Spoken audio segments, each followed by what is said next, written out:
দুর্বিষহ ও অনিশ্চিত জীবন জেনেও উন্নত জীবনের আশায় ইউরোপে পাড়ি জমান বহু মানুষ। ঝুঁকিপূর্ণ এসব যাত্রায় অন্যান্য দেশের মতো রয়েছে বাংলাদেশের নামও।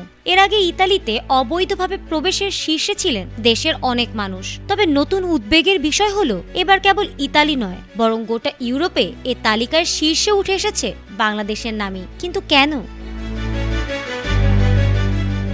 ফ্রন্টেক্সের তথ্য অনুযায়ী ২০২৫ সালের প্রথম ১১ মাসে ইউরোপীয় ইউনিয়নের বহিঃসীমান্তে সবচেয়ে বেশি শনাক্ত হওয়া জাতীয়তা ছিল বাংলাদেশি নাগরিকরা। আফ্রিকা ও এশিয়ার বিভিন্ন দেশের অভিবাসীদের মধ্যে বাংলাদেশিদের পরেই রয়েছে মিশরীয় ও আফগান নাগরিকরা।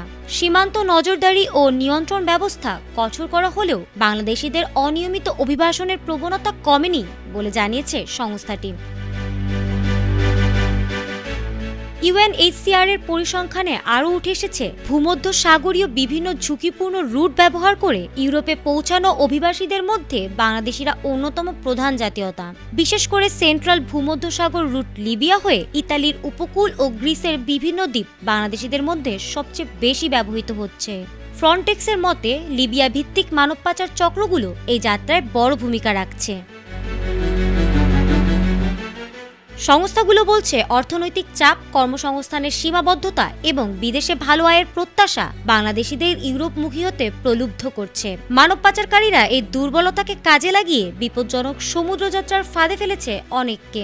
বিশ্লেষকদের মতে সামগ্রিকভাবে ইউরোপীয় সীমান্তে নিয়ন্ত্রণ জোরদার হলেও বাংলাদেশ থেকে অনিয়মিত অভিবাসন রোধে এর প্রভাব এখনও সীমিত।